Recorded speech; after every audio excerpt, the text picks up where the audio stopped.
Hello friends, welcome back to my channel. Actually ಎಕನಾಮಿಕ್ಸ್ದು important questions ಹೇಳಿ ಅಂತ ಕೇಳ್ತಾ ಇದ್ರಿ. ಬಟ್ ಎಕನಾಮಿಕ್ಸ್ ನನ್ನ ಸಬ್ಜೆಕ್ಟ್ ಅಲ್ಲ. ಅದು ಅಲ್ಲದೆ ನನಗೆ ಗೊತ್ತಿಲ್ಲದೆ ಇರೋ ಸಬ್ಜೆಕ್ಟನ್ನು ನಾನು ಅಷ್ಟು ಕರೆಕ್ಟಾಗಿ ಹೇಳೋದಕ್ಕೆ ಬರಲ್ಲ, ಇಂಥದ್ದೇ ಒಂದು ಕ್ವಶನ್ಸ್ ಬರುತ್ತೆ ಅಂತ. ಹಾಗಾಗಿ ನಾನು ನಿಮಗೆ ಓಲ್ಡ್ ಕ್ವಶನ್ ಪೇಪರ್ನ ಇವತ್ತು ತೊಗೊಂಡು ಬಂದಿದ್ದೀನಿ. ಸೊ ಓಲ್ಡ್ ಕ್ವಶನ್ ಪೇಪರಲ್ಲಿ ಯಾವುದು ಮುಖ್ಯವಾಗಿ ರಿಪೀಟ್ ಆಗಿ ಬಂದಿದೆ ಅಂತ ಹೇಳಿ ಕ್ವಶನ್ಸ್ನ ನೋಡಿದ್ರೆ ನಿಮಗೆ ಯಾವ ಕಾನ್ಸೆಪ್ಟ್ ಅಥವಾ ಯಾವ ಘಟಕ ಚಾಪ್ಟರ್ ಅನ್ನೋದು ಇಂಪಾರ್ಟೆಂಟ್ ಆಗುತ್ತೆ ಅನ್ನೋದು ನಿಮಗೆ ಒಂದು ಐಡಿಯಾ ಸಿಗುತ್ತೆ. ಕ್ಲಾಸಸ್ನ ಮಾಡೋದಕ್ಕೂ ಕೂಡ ನಂದು ಎಕನಾಮಿಕ್ಸ್ ಸಬ್ಜೆಕ್ಟ್ ಅಲ್ಲದೆ ಇರೋದ್ರಿಂದ ನನ್ನ ಹತ್ರ ಟೆಕ್ಸ್ಟ್ ಬುಕ್ ಇಲ್ಲ, ಆಮೇಲೆ ನಾವು PDF ನೋಡ್ಕೊಂಡು ಮಾಡ್ತೀವಿ ಅಂತಂದ್ರೂ ನನಗೂ ಸ್ವಲ್ಪ ಪ್ರಿಪೇರ್ ಆಗಬೇಕಾಗತ್ತೆ, ಅದಕ್ಕೆ ಸಮಯ ಹಿಡಿಯುತ್ತೆ. ಸೊ ಅದೆಲ್ಲ ಈಗ ಒಂದು ದಿನದಲ್ಲಿ ನಾವು ಮಾಡೋದಕ್ಕಾಗೋದಿಲ್ಲ. ಈ ಕ್ವಶನ್ ಪೇಪರ್ ಬಂದ್ಬಿಟ್ಟು ಫಸ್ಟ್ ಇಯರ್ BA ಎಕ್ಸಾಮಿನೇಷನ್ ಜನವರಿ 2021 ಫಸ್ಟಿಗೆ ನಿಮಗೆ ಸೆಕ್ಷನ್ ಎನಲ್ಲಿ 5 ಮಾರ್ಕ್ಸಿಗೆ ಕ್ವಶನ್ಸ್ ಇರುತ್ತೆ. ಇದು ಎಲ್ಲರಿಗೂ ಗೊತ್ತಿರೋ ಅಂಥದ್ದೇ. ಯಾವುದಾದ್ರೂ 4ಕ್ಕೆ ಟಿಪ್ಪಣಿ ಬರೆಯಿರಿ ಅಂತ ಹೇಳಿ ಕೇಳಿದ್ದಾರೆ. ಇದರಲ್ಲಿ ಕೊರತೆಯ ವ್ಯಾಖ್ಯೆ, ಸೀಮಾಂತ ತುಷ್ಟಿಗುಣ, ಕೊಂಕು ಬೇಡಿಕೆ ರೇಖೆ, JB ಸೇರವರ ಮಾರುಕಟ್ಟೆ ನಿಯಮ. ಇಲ್ಲಿ ನೋಟ್ ಮಾಡ್ಕೊಳ್ಳಿ, JB ಸೇರವರ ಮಾರುಕಟ್ಟೆ ನಿಯಮ ಇದು ರಿಪೀಟೆಡ್ ಆಗಿರುವಂತಹ ಪ್ರಶ್ನೆ. ವೇಗೋತ್ಕರ್ಷ, ಆಮೇಲೆ ಅರೆಗೇಣಿ, ಇದು 6 ಪ್ರಶ್ನೆಗಳನ್ನು ಕೊಟ್ಟಿದ್ದಾರೆ. ನೀವು 4ಕ್ಕೆ ಬರೀಬೇಕು. ಒಂದು ಪ್ರಶ್ನೆಗೆ ತಲಾ 5 ಅಂಕ ಇರುತ್ತದೆ. ಇದು 5 ಅಂಕಕ್ಕೆ ನೀವು 1 ಪೇಜ್ನಷ್ಟಾದರೂ ಉತ್ತರವನ್ನು ಬರೀಬೇಕಾಗತ್ತೆ.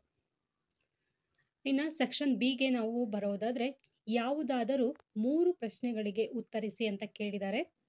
30 × 10 ಅಂತ ಹೇಳಿ ಹಾಕ್ಬಿಟ್ಟಿದ್ದಾರೆ. ಅದು ಆ್ಯಕ್ಚುಲಿ 30 ಅಲ್ಲ, 3 × 10 ಅದು. ಅಂದರೆ 3 ಕ್ವಶನ್ಗೆ ನಾವು ಆನ್ಸರನ್ನು ಬರೀಬೇಕು.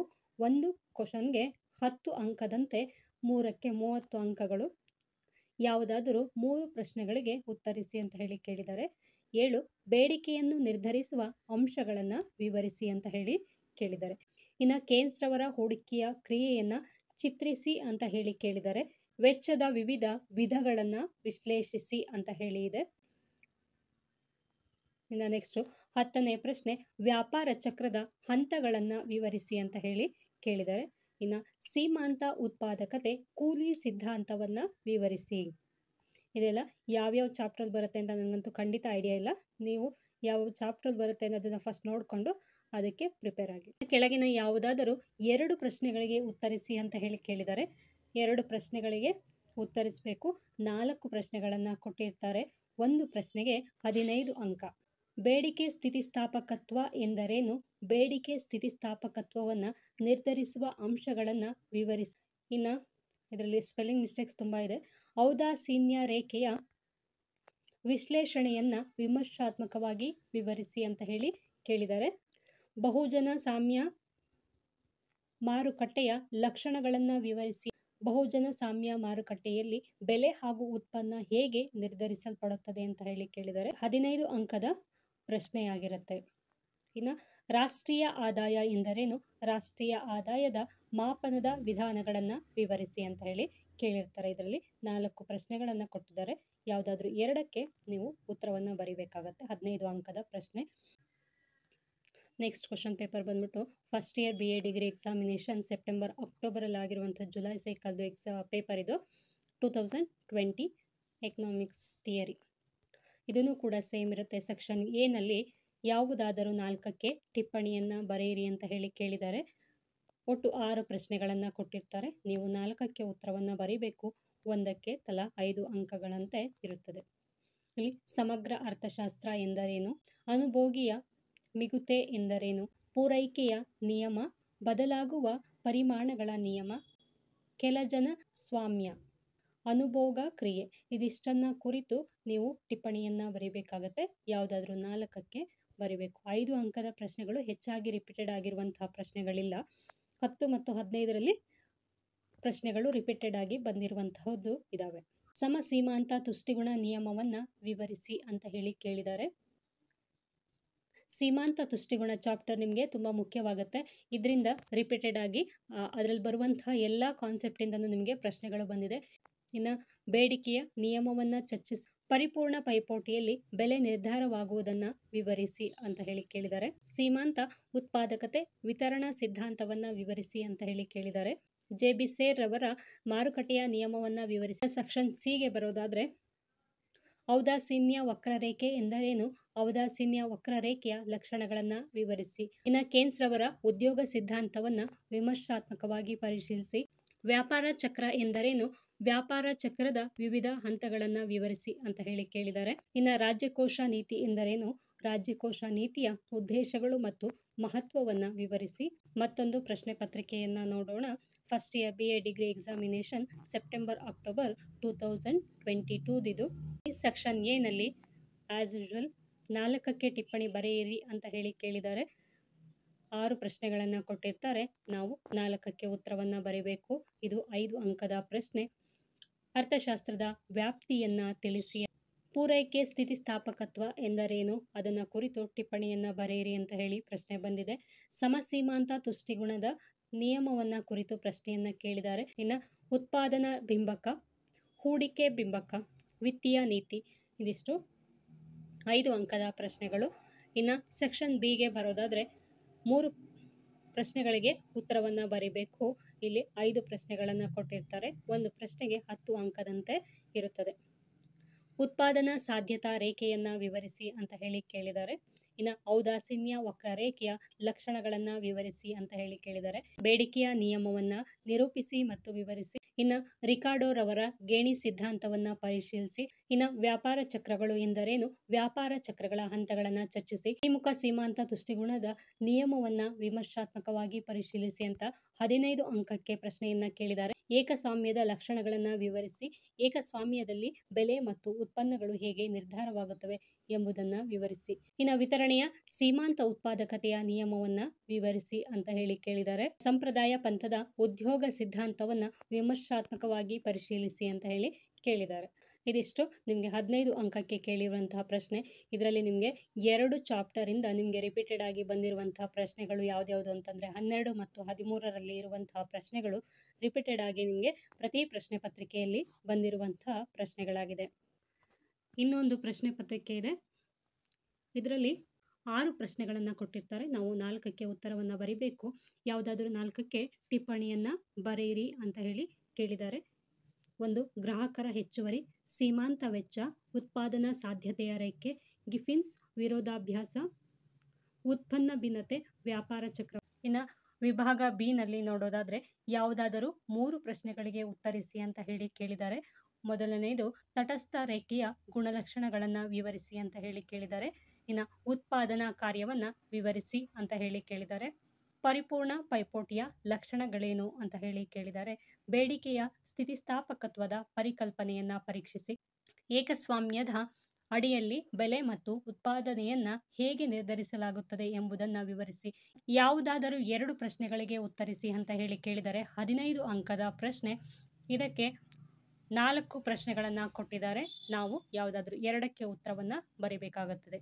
ಸೂಕ್ಷ್ಮ ಮತ್ತು ಸ್ಥೂಲ ಅರ್ಥಶಾಸ್ತ್ರದ ನಡುವಿನ ವ್ಯತ್ಯಾಸವನ್ನು ಚರ್ಚಿಸಿ ಅಂತ ಹೇಳಿ ಕೇಳಿದ್ದಾರೆ. ಆಮೇಲೆ ಇಳಿಮುಖವಾಗುತ್ತಿರುವ ಸೀಮಾಂತ ಉಪಯುಕ್ತತೆಯ ನಿಯಮವನ್ನು ವಿಮರ್ಶಾತ್ಮಕವಾಗಿ ಪರೀಕ್ಷಿಸಿ ಅಂತ ಹೇಳಿ ಕೇಳಿದ್ದಾರೆ. ರಿಕಾರ್ಡಿಯನ್ ಬಾಡಿಗೆ ಸಿದ್ಧಾಂತವನ್ನು ವಿಮರ್ಶಾತ್ಮಕವಾಗಿ ಮೌಲ್ಯಮಾಪನ ಮಾಡಿ. ಇನ್ನು ಕೆನೆಸಿಯನ್ ಉದ್ಯೋಗ ಸಿದ್ಧಾಂತವನ್ನು ಪರೀಕ್ಷಿಸಿ ಅಂತ ಹೇಳಿ ಕೇಳಿದ್ದಾರೆ. ಇನ್ನು ಒಂದು ಪ್ರಶ್ನೆ ಪತ್ರಿಕೆ ಇದೆ. First year BA degree annual supplementary examination September-October 2023 ಇದು. ಇದನ್ನು ಕೂಡ ಸೆಕ್ಷನ್ ಎ ನಿಂದ 4 ಪ್ರಶ್ನೆಗಳಿಗೆ ಉತ್ತರವನ್ನು ಬರೆಯೋದಕ್ಕೆ ಕೇಳಿದ್ದಾರೆ. ಒಟ್ಟು 6 ಪ್ರಶ್ನೆಗಳನ್ನು ಕೊಟ್ಟಿರ್ತಾರೆ. ಒಂದು ಪ್ರಶ್ನೆಗೆ ತಲಾ 5 ಅಂಕದಂತೆ. ಸೂಕ್ಷ್ಮ ಅರ್ಥಶಾಸ್ತ್ರದ ಪ್ರಾಮುಖ್ಯತೆಯನ್ನು ವಿವರಿಸಿ ಅಂತ ಅಂದರೆ ಪ್ರಾಮುಖ್ಯತೆಯನ್ನು ನಾವು ಬರೀಬೇಕಾಗತ್ತೆ. ಬೇಡಿಕೆಯ ನಿಯಮ, ಅನುಭೋಗ್ಯ ಅಧಿಕ ತೃಪ್ತಿ, ಸಮ ಉತ್ಪನ್ನ ರೇಖೆ, ಇನ್ನು ಗುಣಕ, ಇನ್ನೊಂದು ಹಣಕಾಸು ನೀತಿ. ಇನ್ನು ವಿಭಾಗ ಬಿ ನಲ್ಲಿ ನಾವು ನೋಡೋದಾದರೆ 30 ಅಂಕಕ್ಕೆ ಇರುತ್ತೆ. ಇದರಲ್ಲಿ ಒಂದೊಂದು ಪ್ರಶ್ನೆಗೆ 10 ಅಂಕಗಳನ್ನು ಕೊಡಲಾಗುತ್ತದೆ. ಸೂಕ್ಷ್ಮ ಅರ್ಥಶಾಸ್ತ್ರದ ಸ್ವರೂಪ ಹಾಗೂ ವ್ಯಾಪ್ತಿಯನ್ನು ವಿವರಿಸಿ. ಇಳಿಮುಖ ಸೀಮಾಂತ ತುಷ್ಟಿಗುಣದ ನಿಯಮವನ್ನು ಪರಿಶೀಲಿಸಿ ಅಂತ ಹೇಳಿ ಕೇಳಿದ್ದಾರೆ. ಬೆಲೆ ಬೇಡಿಕೆ ಸ್ಥಿತಿಸ್ಥಾಪಕತ್ವದ ವಿಧಗಳನ್ನು ವಿವರಿಸಿ ಅಂತ ಹೇಳಿ ಕೇಳಿದ್ದಾರೆ. ಆಧುನಿಕ ವಿತರಣೆ ಸಿದ್ಧಾಂತವನ್ನು ವಿಶ್ಲೇಷಿಸಿ ಅಂತ ಹೇಳಿ ಕೇಳಿದ್ದಾರೆ. ಇನ್ನು ಕೇನ್ಸ್ ರವರ ಉದ್ಯೋಗ ಸಿದ್ಧಾಂತವನ್ನು ವಿವರಿಸಿ. ಸೆಕ್ಷನ್ ಸಿ ನ ನಾವು ನೋಡೋದಾದರೆ ಉತ್ಪಾದನಾ ಸಾಧ್ಯತಾ ರೇಖೆಯನ್ನು ರೇಖಾಚಿತ್ರದ ಮೂಲಕ ವಿವರಿಸಿ. ಇದು ಡಯಾಗ್ರಾಮ್ನ ಕುರಿತಾಗಿ 2ನೇ ಪ್ರಶ್ನೆ ನಾವು ನೋಡ್ತಾ ಇರುವುದು. ಇನ್ನು ವ್ಯಾಪಾರ ಚಕ್ರಗಳು ಎಂದರೇನು? ವ್ಯಾಪಾರ ಚಕ್ರಗಳ ಹಂತಗಳನ್ನು ವಿವರಿಸಿ. ಸ್ವಾಮ್ಯಯುತ ಮಾರುಕಟ್ಟೆಯ ಲಕ್ಷಣಗಳನ್ನು ವಿವರಿಸಿ. ಸ್ವಾಮ್ಯಯುತ ಮಾರುಕಟ್ಟೆಯಲ್ಲಿ ಬೆಲೆ ಮತ್ತು ಉತ್ಪನ್ನಗಳು ಹೇಗೆ ನಿರ್ಧಾರವಾಗುತ್ತವೆ ಎಂಬುದನ್ನು ವಿವರಿಸಿ. ಔದಾಸೀನ್ಯ ನಕ್ಷೆ ಎಂದರೇನು? ಔದಾಸೀನ್ಯ ವಕ್ರರೇಖೆಯ ಸಹಾಯದಿಂದ ಅನುಭೋಗಿಯು ಹೇಗೆ ಸಮತೋಲನವನ್ನು ತಲುಪುತ್ತಾನೆ ಎಂದು ವಿಶ್ಲೇಷಿಸಿ. ಇನ್ನ ಒಂದು ಪ್ರಶ್ನೆ ಪತ್ರಿಕೆ ಇದೆ. ಇದು 90 ಮಾರ್ಕ್ಸ್ಗೆ, ಅಂದರೆ ಇದು ಆದ್ರೂ ಕೂಡ ಇದರಲ್ಲಿ ಇರುವಂತಹ ಪ್ರಶ್ನೆಗಳು ರಿಪೀಟೆಡ್ ಆಗಿ ಬಂದಿರುವಂತಹ ಪ್ರಶ್ನೆಗಳನ್ನು ಕೂಡ ನೀವು ನೋಡಿಕೊಂಡ್ರೆ ನಿಮಗೆ ಎಕ್ಸಾಮ್ಗೆ ಈಸಿ ಆಗುತ್ತೆ. ಕಾನ್ಸೆಪ್ಟ್ ಒಂದೇ ಇರುತ್ತೆ, ಆದರೆ ಅಂಕಗಳ ಎಕ್ಸಾಮ್ ಮಾತ್ರ ಬೇರೆ. ಮಾರ್ಕ್ಸ್ ಮಾತ್ರ ಇದು 90 ಮಾರ್ಕ್ಸಿಗೆ ಇರುವಂತಹದ್ದು. ಇದು ನ್ಯೂಸ್ ಸ್ಕೀಮಿಂದಿದು ಪ್ರಶ್ನೆ ಪತ್ರಿಕೆ. ಸಮಸೀಮಾಂತ ತುಷ್ಟಿಗುಣ ನಿಯಮವನ್ನು ವಿವರಿಸಿ. ಅದರ ಮಿತಿಗಳಾವುವು ಅಂತ ಹೇಳಿ ಕೇಳಿದ್ದಾರೆ. ಔದಾಸೀನ್ಯ ವಕ್ರರೇಖೆಗಳು ಎಂದರೇನು? ಔದಾಸೀನ್ಯ ವಕ್ರರೇಖೆಗಳ ಲಕ್ಷಣಗಳನ್ನು ಚರ್ಚಿಸಿ. ನೆಕ್ಸ್ಟ್, ಸ್ವಾಮ್ಯಯುತ ಪೈಪೋಟಿ ಮಾರುಕಟ್ಟೆಯಲ್ಲಿ ಬೆಲೆ ಮತ್ತು ಉತ್ಪನ್ನ ನಿರ್ಧಾರವನ್ನು ವಿವರಿಸಿ ಅಂತ ಹೇಳಿ ಕೇಳಿದ್ದಾರೆ. ಇನ್ನು ಆರ್ಥಿಕ ಆವರ್ತಗಳು ಎಂದರೇನು? ಆರ್ಥಿಕ ಆವರ್ತಗಳ ವಿವಿಧ ಹಂತಗಳನ್ನು ವಿವರಿಸಿ ಅಂತ ಹೇಳಿ ಕೇಳಿದ್ದಾರೆ. ಇನ್ನು ಕೇನ್ಸ್ ರವರ ಉದ್ಯೋಗ ಸಿದ್ಧಾಂತವನ್ನು ವಿಶ್ಲೇಷಿಸಿ ಅಂತ ಹೇಳಿ ಕೇಳಿದ್ದಾರೆ. ಸೆಕ್ಷನ್ ಬಿಗೆ ನೋಡೋದಾದ್ರೆ ಇಲ್ಲೂ ಕೂಡ 10 ಅಂಕದ ಪ್ರಶ್ನೆ ಇದು. ಅನುಭೋಗಿ ಅಧಿಕ ತೃಪ್ತಿ ನಿಯಮ ವಿವರಿಸಿ. ರಿಕಾರ್ಡೋರವರ ಗೇಣಿ ಸಿದ್ಧಾಂತವನ್ನು ವಿಮರ್ಶಾತ್ಮಕವಾಗಿ ಪರಿಶೀಲಿಸಿ. ಇಳಿಮುಖ ಸೀಮಾಂತ ಪ್ರತಿಫಲನ ನಿಯಮವನ್ನು ವಿವರಿಸಿ ಅಂತ ಹೇಳಿ ಕೇಳಿದ್ದಾರೆ. ಇನ್ನು ಬಹುಜನ ಸ್ವಾಮ್ಯ ಮಾರುಕಟ್ಟೆಯ ಮುಖ್ಯ ಲಕ್ಷಣಗಳನ್ನು ಚರ್ಚಿಸಿ ಅಂತ ಕೇಳಿದ್ದಾರೆ. ಇನ್ನು ಅನುಭೋಗ ಕ್ರಿಯೆ ಎಂದರೇನು? ಅನುಭೋಗ ಕ್ರಿಯೆಯನ್ನು ನಿರ್ಧರಿಸುವ ಅಂಶಗಳಾವು. ಬೇಡಿಕೆ ಸ್ಥಿತಿಸ್ಥಾಪಕತ್ವದ ಬೆಲೆ ತಾರತಮ್ಯ, ಬೇಡಿಕೆಯ ನಿಯಮ, ರಾಜ್ಯಕೋಶ ನೀತಿ, ಹಣಕಾಸು ನೀತಿ. ಸೊ ಇನ್ನೂ ಒಂದು ಪ್ರಶ್ನೆ ಪತ್ರಿಕೆ ಇದೆ. ಇದು ಕೂಡ 90 ಮಾರ್ಕ್ಸಿಗಿದ್ದಂತಹ ಪ್ರಶ್ನೆ ಪತ್ರಿಕೆ ಇದು. ಅರ್ಥಶಾಸ್ತ್ರವನ್ನು ವ್ಯಾಖ್ಯಾನಿಸಿ. ಆರ್ಥಿಕತೆಯ ಮೂಲಭೂತ ಸಮಸ್ಯೆಗಳನ್ನು ಚರ್ಚಿಸಿ ಅಂತ ಹೇಳಿ 15 ಅಂಕದ ಪ್ರಶ್ನೆಯನ್ನು ಕೇಳಿದ್ದಾರೆ. ಅರ್ಥಶಾಸ್ತ್ರದ ವ್ಯಾಖ್ಯಾನ ಮತ್ತು ಅರ್ಥಶಾಸ್ತ್ರದ ವ್ಯಾಪ್ತಿ ಮೊದಲನೇ ಘಟಕದಲ್ಲಿ ಬರುವಂತಹ ಕಾನ್ಸೆಪ್ಟ್ಗಳು ಇದು ತುಂಬ ಮುಖ್ಯ ಆಗಿರುತ್ತೆ. ಇನ್ನು 2ನೇ ಪ್ರಶ್ನೆಯನ್ನು ನಾವು ನೋಡೋದಾದರೆ ಬೇಡಿಕೆ ಸ್ಥಿತಿಸ್ಥಾಪಕತ್ವ ಎಂದರೇನು? ಬೇಡಿಕೆ ಸ್ಥಿತಿಸ್ಥಾಪಕತ್ವವನ್ನು ನಿರ್ಧರಿಸಿರುವ ಅಂಶಗಳನ್ನು ವಿವರಿಸಿ ಅಂತ ಹೇಳಿ ಕೇಳಿದ್ದಾರೆ. ಬೇಡಿಕೆ ಸ್ಥಿತಿಸ್ಥಾಪಕತ್ವ ತುಂಬ ಘಟಕವಾಗಿದೆ. ಇನ್ನು ಪರಿಪೂರ್ಣ ಪೈಪೋಟಿಯಲ್ಲಿ ಬೆಲೆ ಮತ್ತು ಉತ್ಪನ್ನ ನಿರ್ಧಾರವನ್ನು ವಿವರಿಸಿ ಅಂತ ಹೇಳಿ ಕೇಳಿದ್ದಾರೆ. ಇನ್ನು ರಾಷ್ಟ್ರೀಯ ಆದಾಯ ಎಂದರೇನು? ರಾಷ್ಟ್ರೀಯ ಆದಾಯದ ಮಾಪನದ ವಿಧಾನಗಳನ್ನು ವಿವರಿಸಿ ಅಂತ ಹೇಳಿ ಕೇಳಿದ್ದಾರೆ. ಇದು ಪ್ರಶ್ನೆ ರಿಪೀಟ್ ಆಗಿ ಬಂದಿರುವಂತಹದ್ದಾಗಿದೆ. ಇನ್ನು ವ್ಯಾಪಾರ ಚಕ್ರ ಎಂದರೇನು? ವ್ಯಾಪಾರ ಚಕ್ರದ ಹಂತಗಳನ್ನು ವಿವರಿಸಿ. ಆಸ್ ಯೂಶುವಲ್ ಇದು ತುಂಬ ಮುಖ್ಯವಾದಂತಹ ಪ್ರಶ್ನೆ. ಸೆಕ್ಷನ್ ಬಿ ನಲ್ಲಿ 10 ಅಂಕದ ಪ್ರಶ್ನೆಗಳನ್ನು ಕೇಳಿದ್ದಾರೆ. ಇಳಿಮುಖ ಸೀಮಾಂತ ತುಷ್ಟಿಗುಣ ನಿಯಮವನ್ನು ಚರ್ಚಿಸಿ ಅಂತ ಹೇಳಿ ಇದು ರಿಪೀಟ್ ಆಗಿರುವಂತಹ ಪ್ರಶ್ನೆ. ಸೀಮಾಂತ ಉತ್ಪಾದಕತೆ ಕೂಲಿ ಸಿದ್ಧಾಂತವನ್ನು ವಿವರಿಸಿ ಅಂತ ಹೇಳಿ ಕೇಳಿದ್ದಾರೆ. ಇನ್ನು ನೆಕ್ಸ್ಟು ಕೇನ್ಸ್ ರವರ ಅನುಭೋಗ ಕ್ರಿಯೆ ಅಥವಾ ಬಿಂಬಕವನ್ನು ಪರಿಶೀಲಿಸಿ ಅಂತ ಹೇಳಿ ಕೇಳಿದ್ದಾರೆ. ಇದು ಕೂಡ ಕೇನ್ಸ್ ರವರ ಬಗ್ಗೆ ನಿಮಗೆ most of the time repeat ಆಗಿರುವಂತಹ ಪ್ರಶ್ನೆಗಳು. ಇನ್ನು ಗುಣಕ ಮತ್ತು ವೇಗೋತ್ಕರ್ಷಗಳ ಸಂಬಂಧವನ್ನು ವಿವರಿಸಿ ಅಂತ ಹೇಳಿ ಕೇಳಿದ್ದಾರೆ. ಇದು ಕೂಡ ಗುಣಕ ಮತ್ತು ವೇಗೋತ್ಕರ್ಷಗಳು ಎರಡೂ ಕೂಡ ನಿಮಗೆ 5 ಅಂಕ ಪ್ರಶ್ನೆಗೆ ಕೇಳಿದ್ರು. ಹಿಂದಿನ ಪ್ರಶ್ನೆ ಪತ್ರಿಕೆಗಳಲ್ಲಿ ನಾವು ನೋಡಿದ್ವಿ. ವ್ಯತ್ಯಾಸಾತ್ಮಕ ಪರಿಣಾಮಗಳ ನಿಯಮವನ್ನು ಚರ್ಚಿಸಿ ಅಂತ ಹೇಳಿ ಕೇಳಿದ್ದಾರೆ. ಇದು ಮೊದಲನೇ ಬಾರಿ ಬಂದಿರುವಂತಹ ಪ್ರಶ್ನೆ. ಇನ್ನು ಸೆಕ್ಷನ್ ಸಿ ನಲ್ಲಿ ನೋಡೋದಾದರೆ 5 ಅಂಕದ ಪ್ರಶ್ನೆಗಳು. ಆರ್ಥಿಕ ವಿಶ್ಲೇಷಣೆಯ ಸಾಧನಗಳನ್ನು ಕೇಳಿದ್ದಾರೆ. ಅನುಭೋಗಿಯ ಅಧಿಕ ತೃಪ್ತಿ ಅಥವಾ ಮಿಗುತೆ ಅಂದರೆ ಏನು ಅನ್ನೋದನ್ನು ವಿವರಿಸಬೇಕಾಗುತ್ತೆ. ಇನ್ನು ವೆಚ್ಚದ ಪರಿಭಾವನೆಗಳು, ಬೆಲೆ ತಾರತಮ್ಯ, ಅರೆಗೇಣಿ. ಇದರಲ್ಲಿ ಅರೆಗೇಣಿ ಅನ್ನೋದು ಒಂದು ಮಾತ್ರ ರಿಪೀಟ್ ಆಗಿರುವಂತಹ ಪ್ರಶ್ನೆ. ಇಲ್ಲಿಗೆ ನಾನು ನಿಮಗೆ ಮೋಸ್ಟ್ಲಿ 6 ಪ್ರಶ್ನೆ ಪತ್ರಿಕೆ ಅಂತ ಅಂದ್ಕೊಳ್ತೀನಿ. 6 ಪ್ರಶ್ನೆ ಪತ್ರಿಕೆಗಳನ್ನು ನಾನು ನಿಮಗೆ ಹೇಳಿದ್ದೀನಿ. ಅದರಲ್ಲಿ ಎಲ್ಲ ಪ್ರಶ್ನೆ ಪತ್ರಿಕೆಯನ್ನು ನಾವು ನೋಡಿದಾಗ ಇದನ್ನು ಬೇಕಿದ್ರೆ ನೀವು ನೋಟ್ ಮಾಡಿ ಇಟ್ಕೊಳ್ಳಿ. ಅರ್ಥಶಾಸ್ತ್ರದ ವ್ಯಾಪ್ತಿ ಇದು ರಿಪೀಟ್ ಆಗಿರುವಂತಹ ಪ್ರಶ್ನೆ. ಸಮಗ್ರ ಅರ್ಥಶಾಸ್ತ್ರದ ಕುರಿತು ಪ್ರಶ್ನೆ 2 ಬಾರಿ ರಿಪೀಟ್ ಆಗಿದೆ. ಇನ್ನು ಸೀಮಾಂತ ತುಷ್ಟಿಗುಣ ಇದಕ್ಕೆ ಕುರಿತಾಗಿ 2 ಬಾರಿ ಪ್ರಶ್ನೆಗಳು ಬಂದಿದೆ. ಇನ್ನು ನೋಡೋದಾದರೆ ಬೇಡಿಕೆ, ಪೂರೈಕೆ, ಸ್ಥಿತಿಸ್ಥಾಪಕತ್ವ ಇದಕ್ಕೆ ಸಂಬಂಧಪಟ್ಟಂತೆ 3 ಬಾರಿ ಪ್ರಶ್ನೆಗಳು ಬಂದಿರುವಂತಹದ್ದು ಆಯ್ತಾ. ಇನ್ನು ರಾಷ್ಟ್ರೀಯ ಆದಾಯದ ಕುರಿತು 4 ಬಾರಿ ಪ್ರಶ್ನೆಗಳು ಬಂದಿದೆ. ಸೂಕ್ಷ್ಮ ಅರ್ಥಶಾಸ್ತ್ರದ ಪ್ರಾಮುಖ್ಯತೆ, ಸ್ವರೂಪ, ವ್ಯಾಪ್ತಿ. ಇದು ನಿಮಗೆ ಪ್ರಶ್ನೆಗಳು ರಿಪೀಟ್ ಆಗಿ ಬಂದಿದೆ 4 ಬಾರಿ. ಈ ಪ್ರಶ್ನೆಗೆ ಸಂಬಂಧಪಟ್ಟಂತೆ ಒಂದರಲ್ಲಿ ಸ್ವರೂಪ ಮತ್ತು ವ್ಯಾಪ್ತಿಯನ್ನು ಕೇಳಿದರೆ, ಇನ್ನೊಂದರಲ್ಲಿ ಪ್ರಾಮುಖ್ಯತೆಯನ್ನು ಕೇಳಿದ್ದಾರೆ. ಹೀಗೆ 4 ಬಾರಿ ಈ ಪ್ರಶ್ನೆ ರಿಪೀಟ್ ಆಗಿರುವಂಥದ್ದು. ನಾನೀಗ ರಿಪೀಟ್ ಆಗಿ ಬಂದಿರುವಂತಹ ಪ್ರಶ್ನೆಗಳನ್ನು ಮಾತ್ರ ಹೇಳ್ತಾ ಇದ್ದೀನಿ. ಇನ್ನು ತುಂಬ ಸತಿ ಬಂದಿರುವಂತಹ ಪ್ರಶ್ನೆ, ಎಲ್ಲ ಪ್ರಶ್ನೆ ಪತ್ರಿಕೆಯಲ್ಲೂ ಬಂದಿರುವಂತಹ ಪ್ರಶ್ನೆ ಅಂತಂದರೆ ಸೂಕ್ಷ್ಮ ಅರ್ಥಶಾಸ್ತ್ರದ ಪ್ರಾಮುಖ್ಯತೆ, ಸ್ವರೂಪ ಮತ್ತು ವ್ಯಾಪ್ತಿ. ಇದಕ್ಕೆ ಸಂಬಂಧಪಟ್ಟಂತೆ 4 ಬಾರಿ ಪ್ರಶ್ನೆಗಳು ಬಂದಿದ್ದಾವೆ. ಸೀಮಾಂತ ತುಷ್ಟಿಗುಣ, ಸಮಸೀಮಾಂತ, ಸೀಮಾಂತ ತುಷ್ಟಿಗುಣದ ಉತ್ಪಾದಕತೆ, ಇಳಿಮುಖ ತುಷ್ಟಿಗುಣ, ವಿತರಣೆಯ ತುಷ್ಟಿಗುಣ. ಇದಕ್ಕೆ ಸಂಬಂಧಪಟ್ಟಂತೆ ಪ್ರತಿ ಪ್ರಶ್ನೆ ಪತ್ರಿಕೆಯಲ್ಲೂ ನಿಮಗೆ ಬಂದಿದೆ. ಇದು ಕೂಡ 4 ರಿಂದ 5 ಬಾರಿ ಪ್ರಶ್ನೆಗಳು ಬಂದಿರುವಂತಹದ್ದು.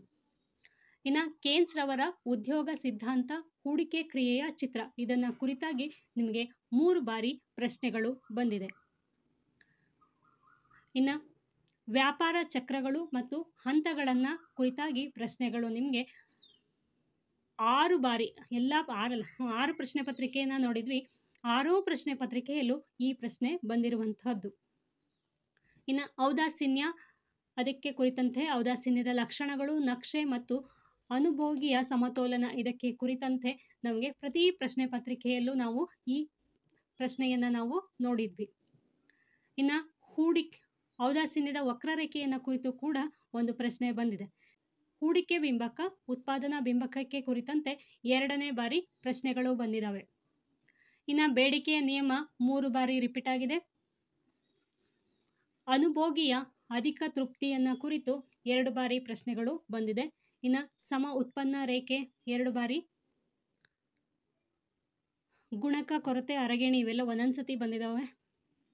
ಉತ್ಪಾದನಾ ಸಾಧ್ಯತಾ ರೇಖೆ ಮತ್ತು ರೇಖಾಚಿತ್ರವನ್ನು ಕುರಿತು 2 ಬಾರಿ ಪ್ರಶ್ನೆಗಳು ಬಂದಿದೆ. ಇನ್ನು JB ಶೇರ್ ರವರ ಕುರಿತು JB ಶೇರ್ ಮಾರುಕಟ್ಟೆಯ ನಿಯಮ, ಇದು 2 ಬಾರಿ ಪ್ರಶ್ನೆಗಳನ್ನು ಕೇಳಿದ್ದಾರೆ. ಇನ್ನು ಬೇಡಿಕೆ ನಿಯಮ, ಬೇಡಿಕೆಯನ್ನು ನಿರ್ಧರಿಸುವ ಅಂಶಗಳನ್ನು ಕುರಿತು 2 ಬಾರಿ ಪ್ರಶ್ನೆಗಳು ಬಂದಿದ್ದಾವೆ. ನಾನು ನಿಮಗೆ ರಿಪೀಟ್ ಆಗಿರುವಂತಹ ಪ್ರಶ್ನೆಗಳನ್ನು ಕೂಡ ಹೇಳಿದ್ದೀನಿ. ನೀವು ಯಾವುದನ್ನು ತುಂಬ ಮುಖ್ಯವಾಗಿ ಓದಬೇಕು ಅನ್ನೋದನ್ನು ಕೂಡ ಹೇಳಿದ್ದೀನಿ. ಹಾಗೆ ನಿಮಗೆ ಹಳೆಯ ಪ್ರಶ್ನೆ ಪತ್ರಿಕೆಗಳನ್ನು ಒಟ್ಟು 6 ಪ್ರಶ್ನೆ ಪತ್ರಿಕೆಗಳನ್ನು ಕೂಡ ನಾನಿಲ್ಲಿ ಕೊಟ್ಟಿದ್ದೀನಿ. ಸೊ ಇದಿಷ್ಟಕ್ಕೆ ನೀವು ಪ್ರಿಪೇರ್ ಆದರೆ 100% ನೀವು ಒಳ್ಳೆ ಸ್ಕೋರನ್ನು ಮಾಡೋದಕ್ಕೆ ಸಾಧ್ಯ ಆಗುತ್ತೆ. ಎಕನಾಮಿಕ್ಸ್ ನನ್ನ ಸಬ್ಜೆಕ್ಟ್ ಅಲ್ಲದೇ ಇರೋದ್ರಿಂದ ನಾನು ಅದನ್ನು ಈ ಎಕ್ಸಾಮ್ಗೆ ಅದರ ಪಾಠಗಳನ್ನು ಮಾಡೋದಕ್ಕೆ ಸಾಧ್ಯ ಆಗಿಲ್ಲ. ಅದಲ್ಲದೆ PDF ನೋಡಿಕೊಂಡು ಪಾಠ ಮಾಡೋದು ಸ್ವಲ್ಪ ಕಷ್ಟ ಆಗುತ್ತೆ. ಯಾಕಂತಂದರೆ ನನಗೆ ಆ ಸಬ್ಜೆಕ್ಟ್ ಬಗ್ಗೆ ಸ್ವಲ್ಪನೂ ಗೊತ್ತಿಲ್ಲ. ಹಾಗಾಗಿ PDF ನೋಡಿಕೊಂಡು ಅದನ್ನು ಓದಿ ಅದನ್ನು ರೆಫರ್ ಮಾಡಿ ಆಮೇಲೆ ನಾನು ನಿಮಗೆ ಹೇಳಬೇಕಾಗತ್ತೆ. ಹಾಗಾಗಿ ಇದು ತುಂಬ ಸಮಯವನ್ನು ತಗೊಳ್ಳೋದ್ರಿಂದ ನಾನು ಎಕನಾಮಿಕ್ಸ್ನ ಮಾಡಿಲ್ಲ. ಅದಕ್ಕೋಸ್ಕರನೇ ನಾನು ನಿಮಗೆ 6 ಪ್ರಶ್ನೆ ಪತ್ರಿಕೆಗಳನ್ನು ಕೊಟ್ಟಿದ್ದೀನಿ. 6 ಪ್ರಶ್ನೆ ಪತ್ರಿಕೆಯಲ್ಲಿ ರಿಪೀಟ್ ಆಗಿರುವಂತಹ ಪ್ರಶ್ನೆಗಳನ್ನು ಹೇಳಿದ್ದೀನಿ. ಹಾಗೆಯೇ ಯಾವ ಚಾಪ್ಟರ್ನ ಓದಬೇಕು ಅನ್ನೋವಂಥ ಒಂದು ಐಡಿಯಾನೂ ಕೂಡ ನಿಮಗೀಗ ಬಂದಿದೆ ಅಂತ ಅಂದ್ಕೊಳ್ತೀನಿ. ಆ್ಯಕ್ಚುಲಿ ಇದನ್ನು ನಾನು ಬೆಳಗ್ಗೆನೇ ಹಾಕಬೇಕಿತ್ತು, ಸಾಧ್ಯ ಆಗಲಿಲ್ಲ. ಹಾಗಾಗಿ ಈಗ ಪ್ರಶ್ನೆಯನ್ನು ಹಾಕ್ತಾ ಇದ್ದೀನಿ. ಸೊ ನಿಮಗಿದಿಷ್ಟು ಉಪಯೋಗ ಆಗತ್ತೆ ಅಂತ ಅಂದ್ಕೊಂಡಿದ್ದೀನಿ. ಉಪಯೋಗ ಆಗಿದ್ದರೆ ದಯವಿಟ್ಟು ಲೈಕ್ ಮಾಡಿ ಅಥವಾ ಕಮೆಂಟ್ ಮಾಡುವ ಮೂಲಕ ನನಗೆ ತಿಳಿಸಿ ಅಂತ ಹೇಳ್ತಾ, thank you for watching. Keep watching.